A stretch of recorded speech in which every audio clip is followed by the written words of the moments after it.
Welcome to this deep dive into one of the darkest and most unsettling tales in American history. Well, here it is. The autumn of 2018 arrived in the mountains of western North Carolina with a crispness that reminded Sarah Mitchell of everything she had left behind. The old Hartley house stood at the end of a gravel road that wound through forests of oak and hickory, their leaves turning shades of amber and rust that seemed to set the hillsides on fire. Sarah had returned to Asheville after 15 years away, drawn back not by nostalgia but by necessity. Her grandmother, Margaret Hartley, had passed away 3 weeks earlier at the age of 91, leaving behind a century-old farmhouse filled with the accumulated debris of 4 generations. Sarah stood in the driveway on that first morning back, her rental car covered in a thin layer of mountain dust, and felt the weight of memory pressing against her chest. She was 38 years old, divorced for 2 years, and working as a freelance photographer in Charlotte. The mountains had always felt like a prison to her, a place where everyone knew your business and your family history determined your future.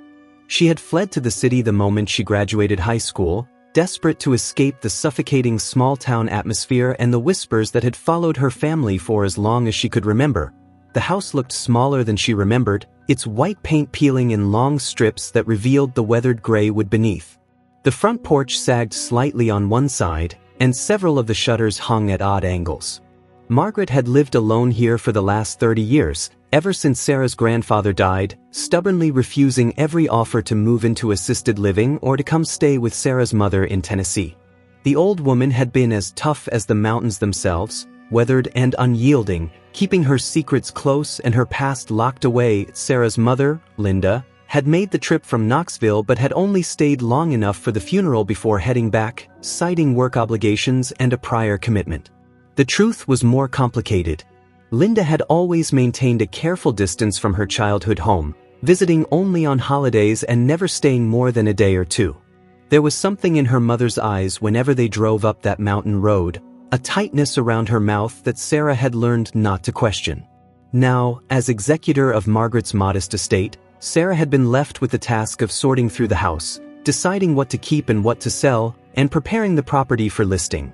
She unlocked the front door with the old brass key her grandmother's lawyer had given her and stepped into the dimness of the front hall.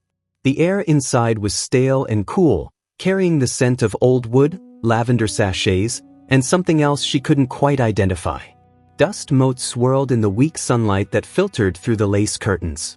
The interior was frozen in time, a museum of rural Appalachian life from another era. Doilies covered every surface. Photographs in mismatched frames crowded the mantelpiece and climbed the walls.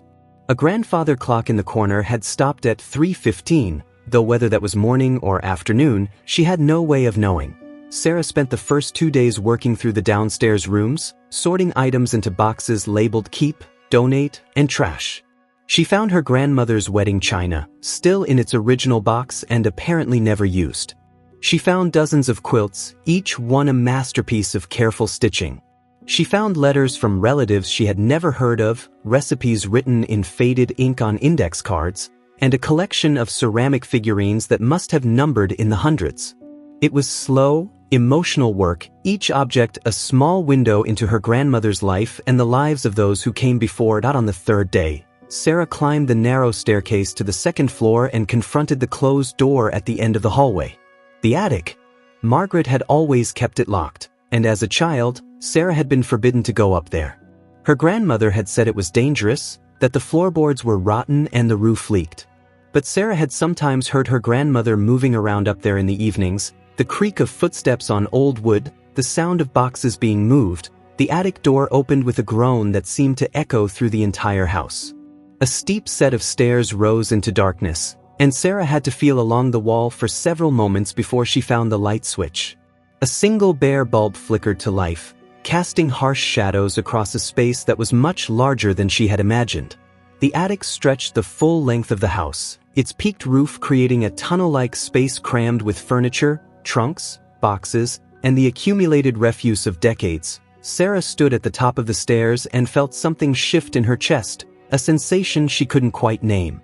The air up here was different, thick with dust and heat despite the autumn coolness outside. She began to work her way through the space systematically, opening boxes and trunks, cataloging contents, sneezing from the dust that rose in clouds with every movement.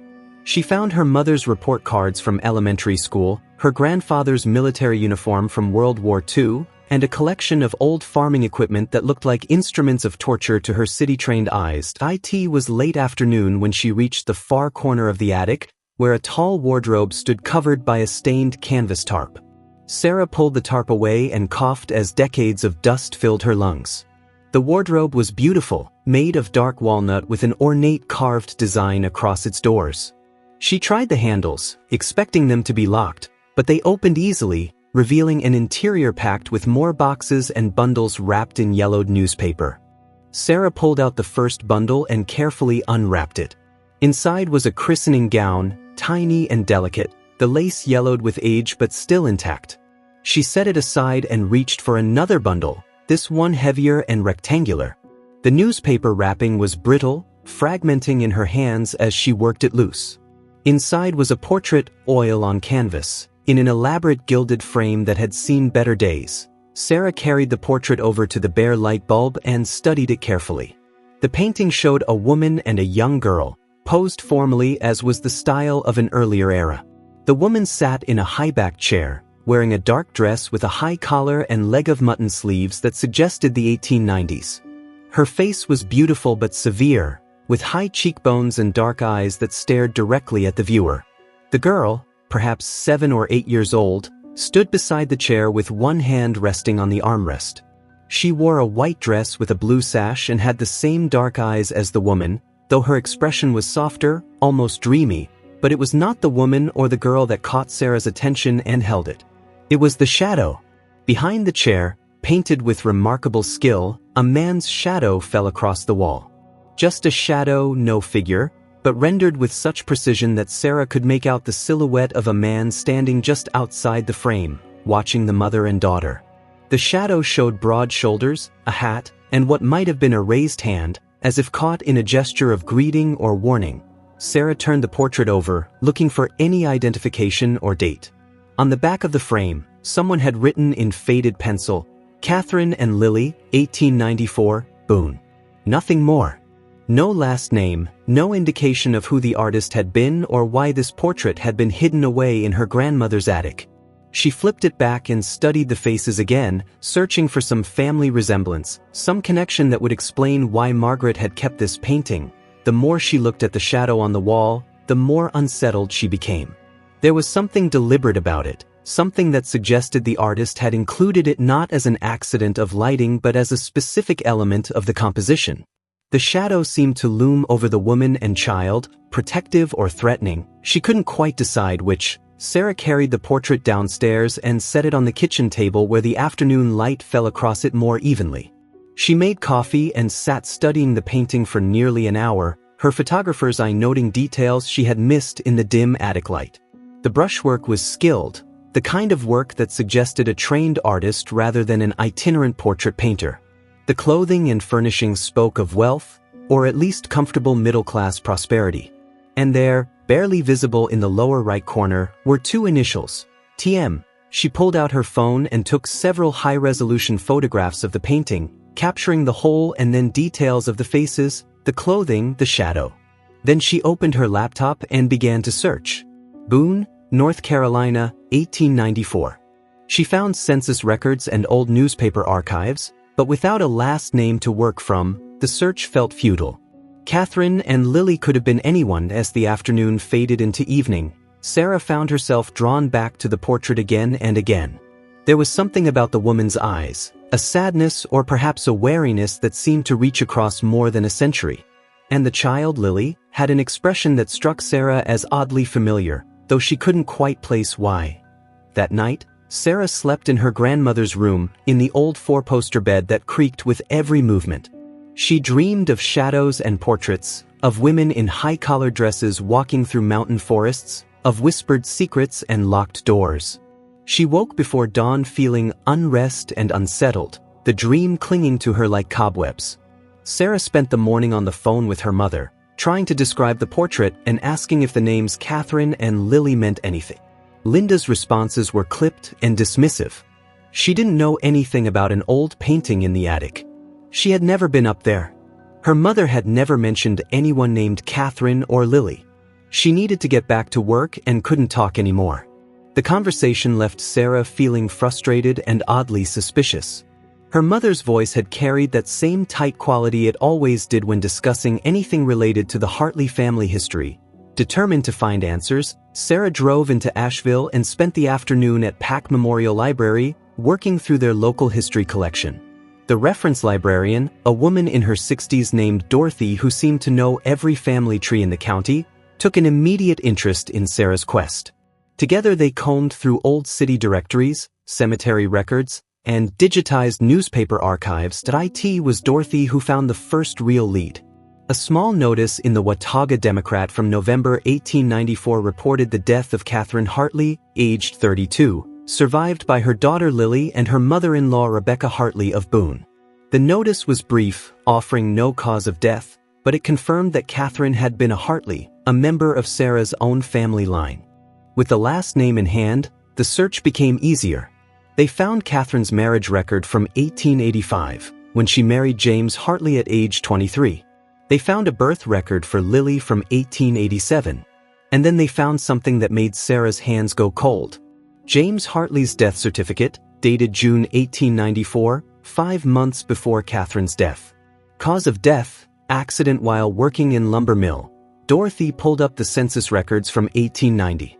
The Hartley household in Boone consisted of James Hartley, 28, lumber worker, Catherine Hartley, 28, wife, Lily Hartley, 3, daughter, and Rebecca Hartley, 54, James's mother.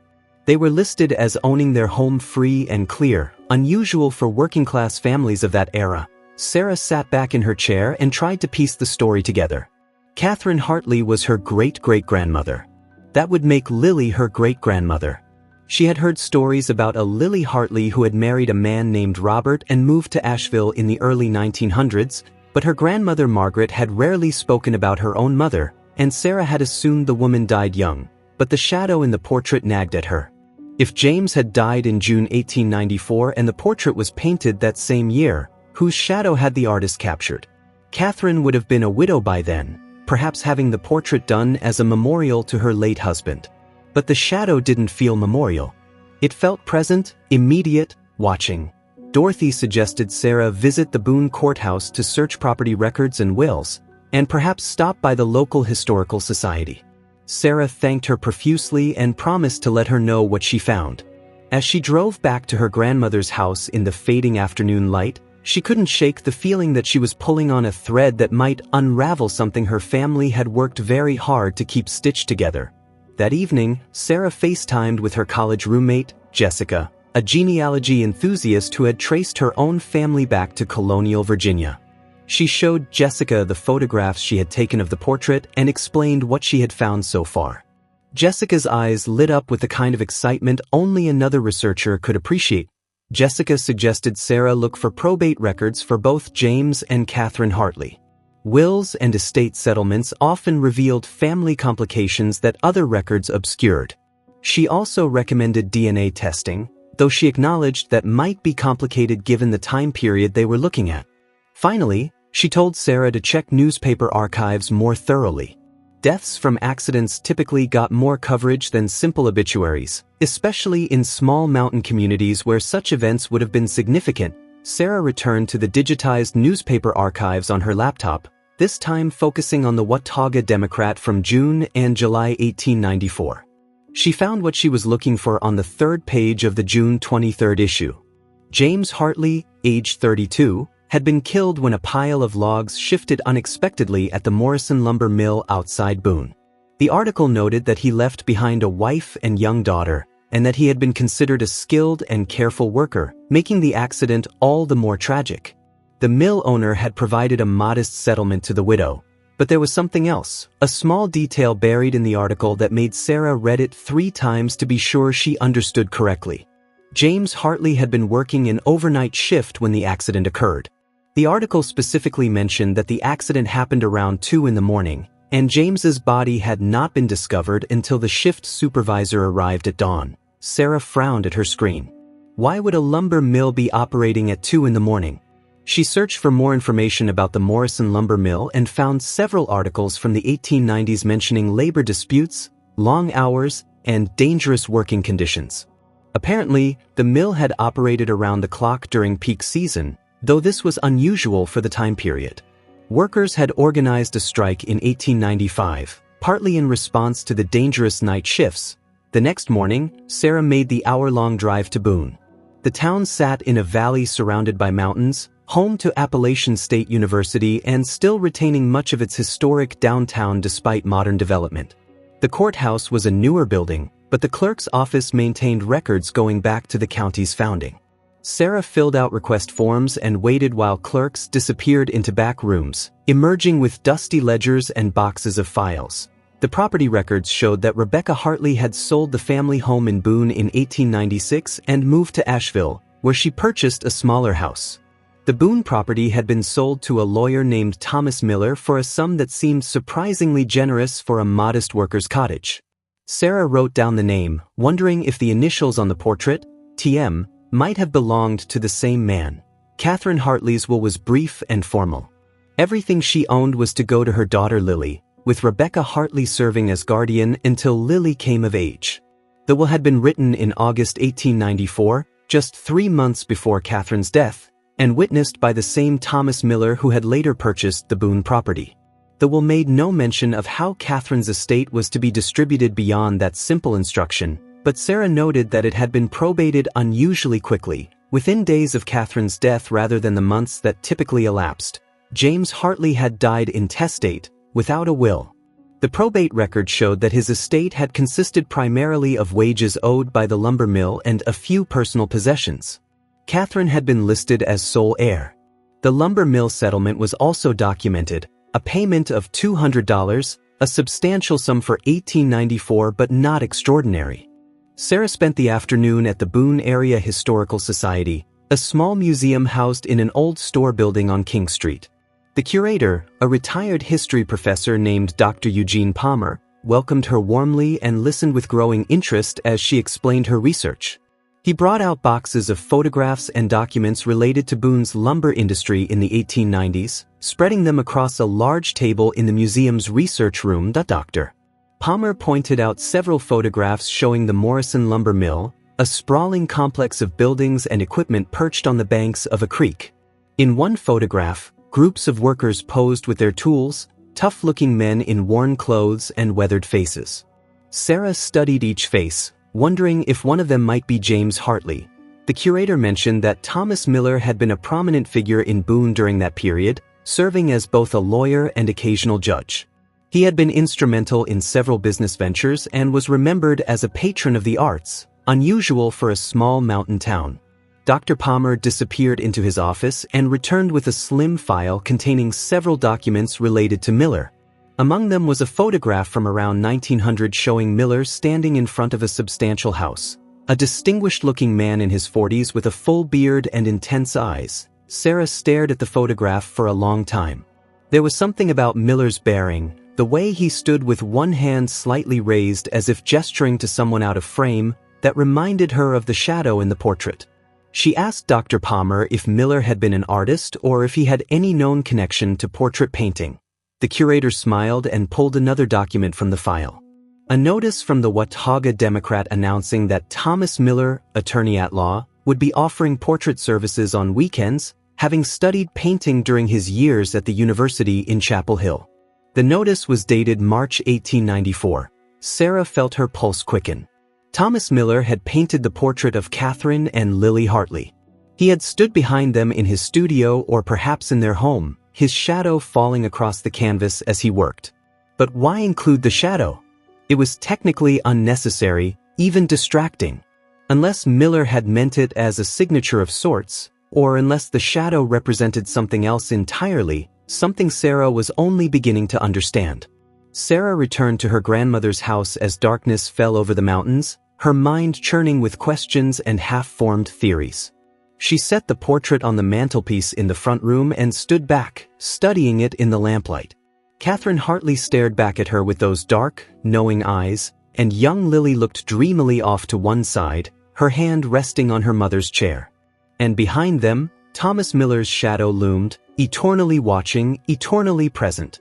The pieces were beginning to fit together in a way that made Sarah's stomach tight with apprehension. Catherine's husband James had died in June 1894. Thomas Miller had painted this portrait sometime later that year, including his own shadow in the composition.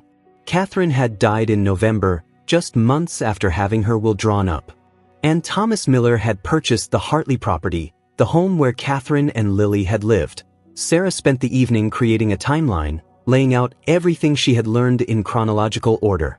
She pulled up census records again, this time looking beyond the Hartley family. In the 1890 census, Thomas Miller was listed as a 34-year-old attorney, unmarried, living in a boarding house in Boone. By the 1900 census, he was still unmarried, now living in the substantial house Sarah had seen in the photograph, and employing 2 servants. She searched through newspapers again, this time looking for any mention of social connections between Miller and the Hartley family. What she found was more suggestive absence than presence. After Catherine's death, there were no more mentions of Miller in Boone newspapers until 1897, when an article mentioned him arguing a property dispute case. It was as if he had withdrawn from public life for a time. Rebecca Hartley and young Lily had moved to Asheville in 1896. Sarah found them in city directories, living on Flint Street in a modest neighborhood. Rebecca was listed as a widow, and Lily as a student. In 1904, when Lily would have been 17, the directory showed just Rebecca at the Flint Street address.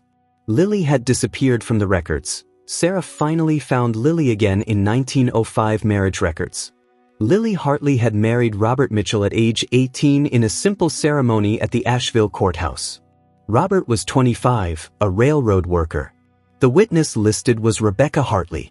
Sarah's heart clenched as she realized she was looking at her great-grandparents' marriage record, the beginning of the direct line that led to her grandmother Margaret, her mother Linda, and finally to herself.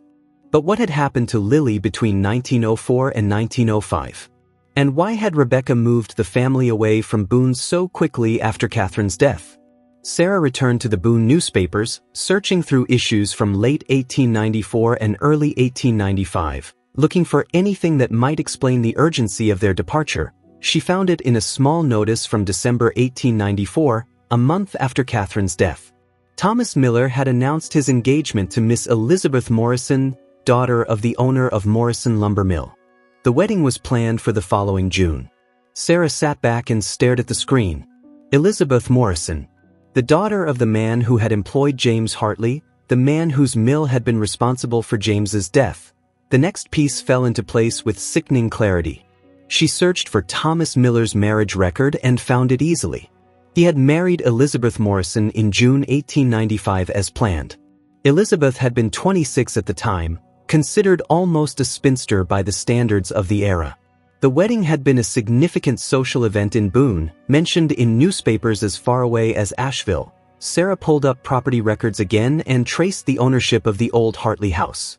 Thomas Miller had purchased it in 1896, as she already knew, but he had sold it again in 1897, just months after his marriage. The new owners were a family named Patterson, who had turned it into a boarding house that operated until the 1920s. She searched for more information about Miller's life after his marriage and found that he and Elizabeth had 3 children, all born between 1896 and 1900. He had eventually become a judge, serving on the county court until his death in 1928. Elizabeth had survived him by 15 years, dying in 1943. They were both buried in the Boone City Cemetery, in a plot marked by an elaborate granite monument. But Sarah's mind kept returning to the portrait and its shadow. Miller had painted Catherine and Lily in 1894, after James's death but before his engagement to Elizabeth Morrison. He had included his own shadow in the painting, a presence that couldn't be ignored or explained away. And Catherine had died just months later, at age 32, with no cause of death listed in any record Sarah could find. Sarah knew she was reaching the limits of what public records could tell her. She needed to talk to someone who understood the social dynamics of small mountain towns in the 1890s, someone who could read between the lines of what wasn't said. She thought of Dr. Palmer at the Historical Society, but something held her back. This was her family's story, and she needed to understand it before sharing it with strangers. Instead, she called her mother again. It was late, nearly 10 o'clock, but Linda answered on the third ring, her voice thick with sleep.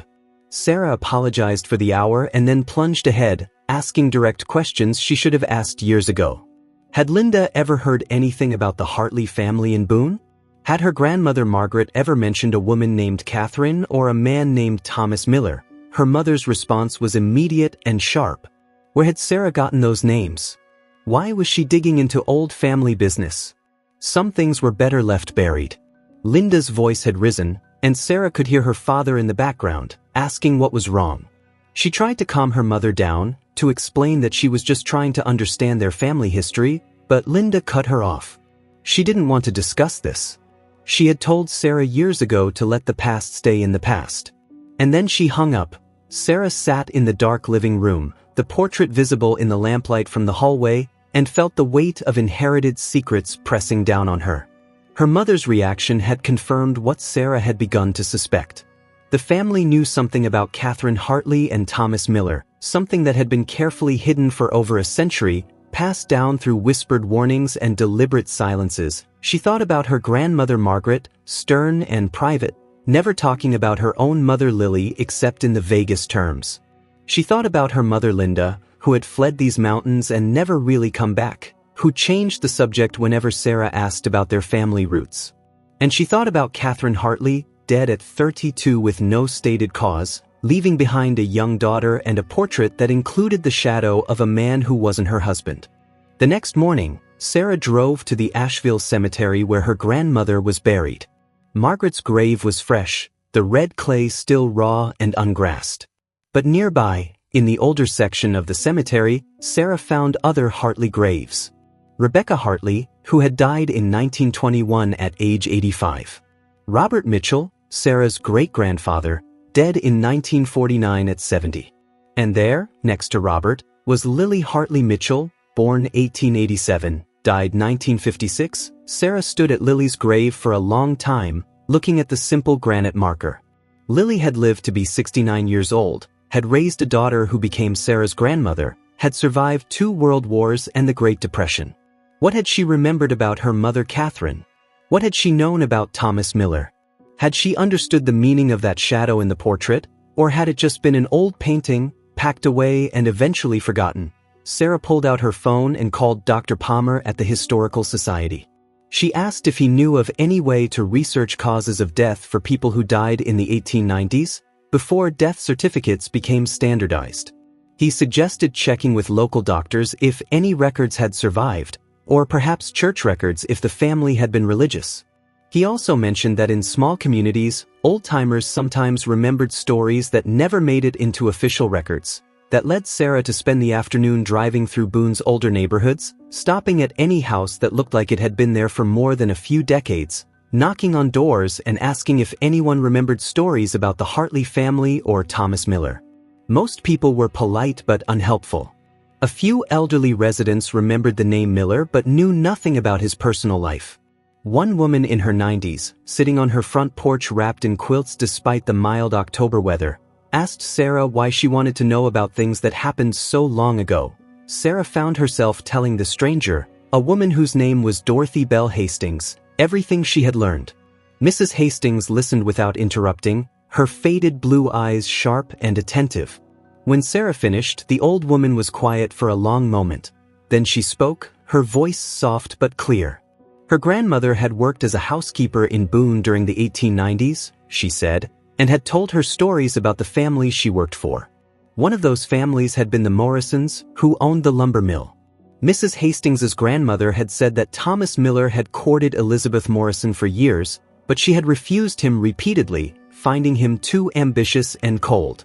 Then James Hartley had died at the mill under circumstances that some had found suspicious, and suddenly Elizabeth Morrison had agreed to marry Miller. Sarah felt her mouth go dry. She asked Mrs. Hastings what her grandmother had meant by suspicious circumstances. The old woman shrugged. There had been talk, just whispers really, that James Hartley's death hadn't been an accident. That someone had arranged for those logs to shift at exactly the wrong moment. But nothing had ever been proven, and the mill owner had paid the widow's settlement quickly, perhaps to keep her quiet, and then Mrs. Hastings mentioned something that made Sarah's blood run cold. Her grandmother had also worked briefly for Catherine Hartley, helping with laundry and cleaning. She had said that Mrs. Hartley was a sad woman, that she cried often, and that she was afraid of someone, though she wouldn't say who. And she had mentioned that Attorney Miller visited the house frequently after James's death, ostensibly to help with legal matters, but staying longer than seemed proper for a lawyer's call. Sarah drove back to her grandmother's house through the mountain twilight, her hands gripping the steering wheel so hard her knuckles were white. The pieces of the story had fallen into place, creating a picture that was both clearer and more troubling than she had imagined. Thomas Miller had wanted Elizabeth Morrison, perhaps for her father's business connections and wealth. Elizabeth had refused him. James Hartley, an employee of Morrison's mill, had died in an accident that some believed was no accident at all. And Miller had somehow used that death, or the threat of revealing something about it, to convince Elizabeth to marry him. But where did Catherine fit into this? Why had Miller painted that portrait, inserting his shadow into the composition? And what had caused Catherine's death just months later? Sarah parked in the driveway and sat in the darkness, staring at the old house. She thought about calling her mother again, demanding answers, but she knew Linda would just hang up. Whatever secret the family had kept all these years, it had been guarded too carefully to be given up easily. Instead, Sarah went inside and climbed back up to the attic. She returned to the wardrobe where she had found the portrait and began searching more systematically through every box and bundle. She found more baby clothes, old photographs, letters from distant relatives. And then, at the very back of the wardrobe, behind a stack of quilts, she found a small wooden box locked with a tiny brass padlock. Sarah brought the box downstairs to the kitchen and studied it in the bright overhead light. The wood was dark with age and beautifully made, with dovetailed corners and a small brass plate on the lid engraved with the initials Catherine Hartley. Sarah tried the lid, but the lock held firm.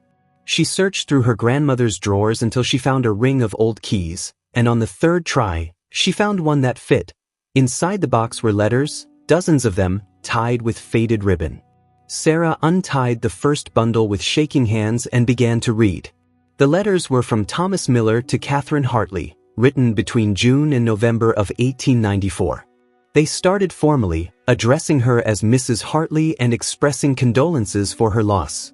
But as the months progressed, the letters became more personal, then intimate, then demanding. Miller wrote about his feelings for Catherine, which he claimed had existed for years, even while James was alive.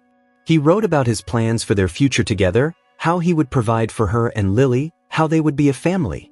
He wrote about the portrait he was painting, how it captured her beauty and Lily's innocence, and how his own presence in the shadow was symbolic of his desire to be part of their lives. But the tone shifted in August. Miller's letters became angry, accusing Catherine of leading him on and then rejecting him.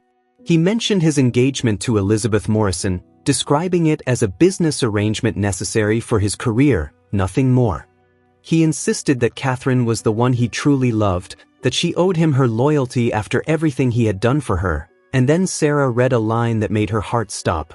"I ensured that James would no longer stand between us, and you repay me with coldness and refusal." Sarah read the sentence 3 times, her hands trembling. Miller was confessing to involvement in James Hartley's death. Whether he had actually arranged the accident or was simply claiming credit to manipulate Catherine, the implication was clear.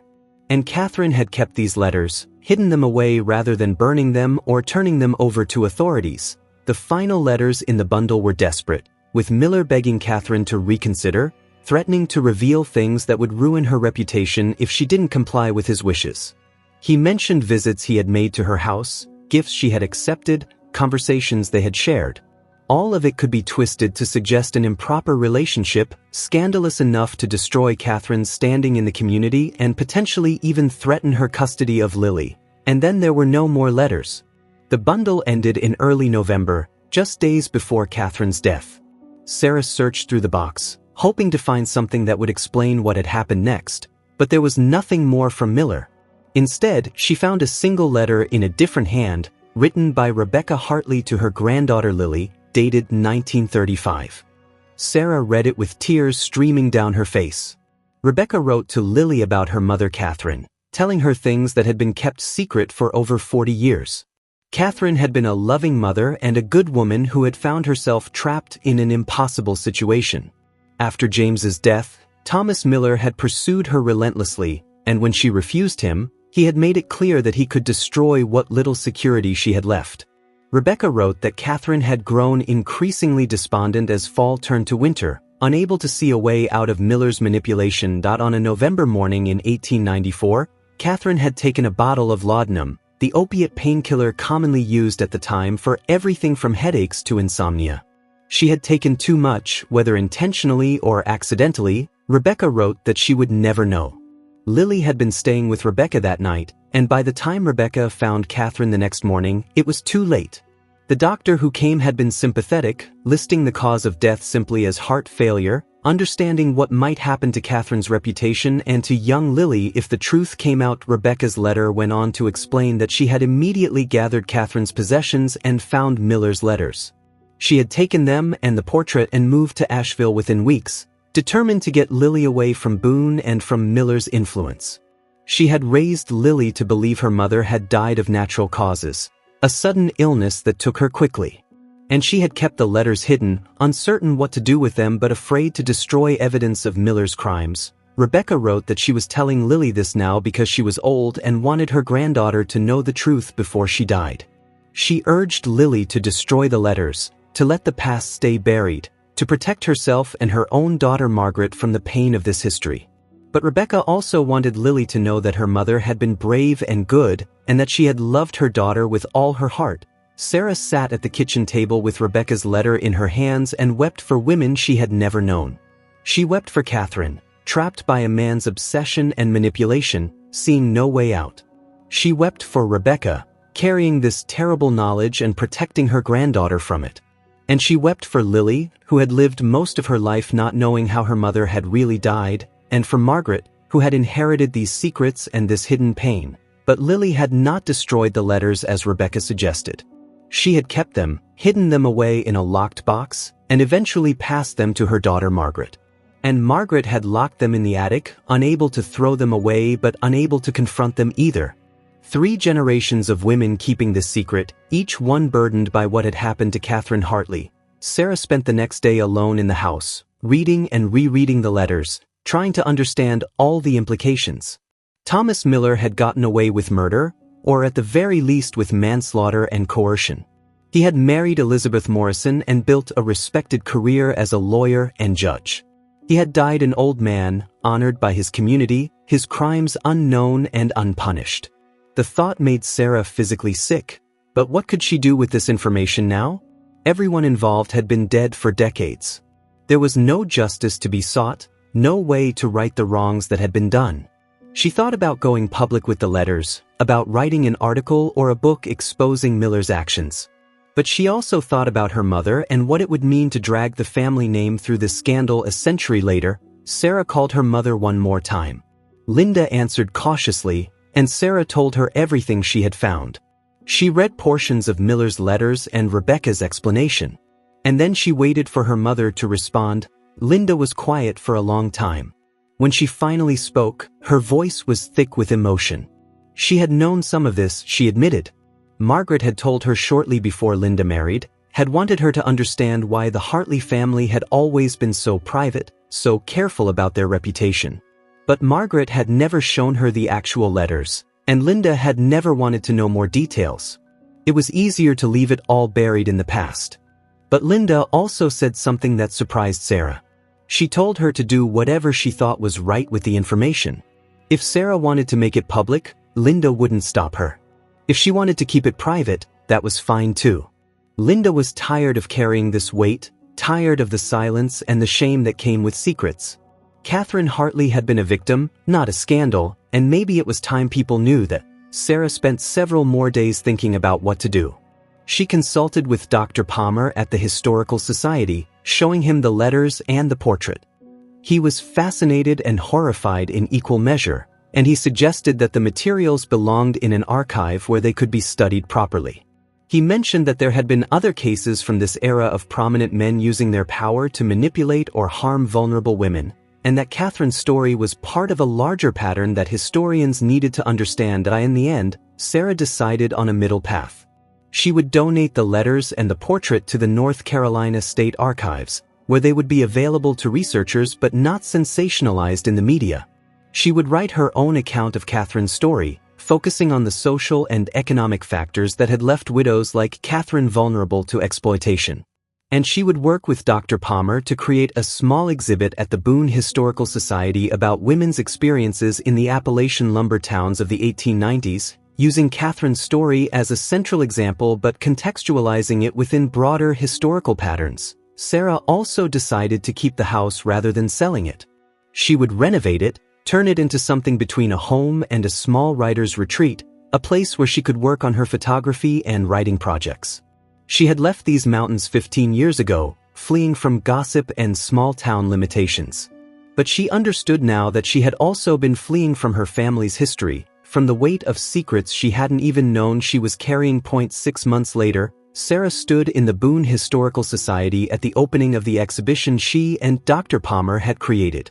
The portrait of Catherine and Lily Hartley hung in a place of honor, with explanatory text that told their story honestly but respectfully. Copies of some of Miller's letters were displayed in glass cases, annotated to provide historical context. And photographs of other women from the era filled the walls, reminding visitors that Catherine's experience was not unique. Sarah's mother had made the trip from Knoxville for the opening, her first visit to Boone in over 20 years. Linda stood in front of the portrait for a long time, studying the faces of her great-grandmother and great-great-grandmother. Sarah stood beside her, and for the first time, they talked openly about the weight of inherited secrets, about how silence could be as destructive as the original trauma, about the courage it took to face difficult truths. That evening, after the reception, Sarah drove her mother up to the old Hartley house. Linda had never wanted to see it before, but now she walked through the rooms with curiosity rather than fear.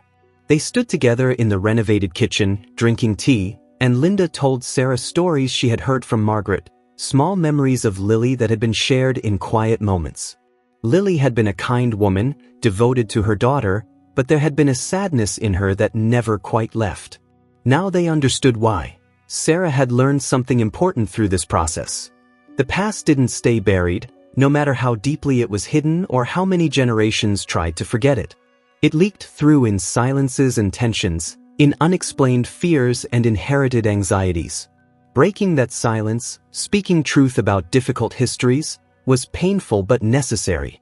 It was the only way to stop the cycle of inherited trauma, to free future generations from carrying burdens they hadn't created and didn't understand. As Sarah stood at the cemetery a few days later, placing flowers on Catherine Hartley's grave, she thought about the shadow in the portrait. Thomas Miller had painted himself into that family scene, inserting his presence where it didn't belong, claiming a place he had no right to occupy. But Catherine had kept his letters, evidence of his crimes, ensuring that someday the truth might be known. And Rebecca had preserved that evidence despite the risk, passing it down through generations of women who had each made their own choice about what to do with it. Now Catherine's story would be told, not as a scandalous secret whispered in dark corners, but as a historical reality, a window into the lives of women who had struggled to survive in a world that gave them few options and little protection. The shadow no longer loomed threateningly over Catherine and Lily. Instead, it had become what it always should have been. A piece of evidence, a clue that eventually led to truth and understanding. Sarah returned to the renovated house as afternoon turned to evening, the autumn light golden on the mountains. She had work to do, photographs to edit, articles to write, a life to build in this place she had once fled. But she felt lighter now, free of a weight she hadn't fully realized she was carrying. The portrait hung in her study, Catherine and Lily watching over her work, no longer trapped in an attic but visible and honored. And Sarah understood that sometimes the greatest gift we can give our ancestors is to tell their stories truthfully, to speak their names aloud, to refuse to let them be forgotten or reduced to shameful secrets. Catherine Hartley had been real, had suffered, had loved her daughter, and had mattered. And now, more than a century after her death, she was finally being remembered not as a scandal to hide, but as a woman who deserved justice, dignity, and the truth. to uncover more stories that reveal the hidden secrets and forgotten mysteries of the past. Leave a like if this deep investigation kept you hooked until the end. I invite you to subscribe to the channel. Did you know that 80% of people who watch aren't subscribed and end up missing incredible stories? It costs nothing. Oh, and tell us in the comments where you're watching from and share other dark tales that, in your opinion, deserve to be explored here on the channel. See you soon.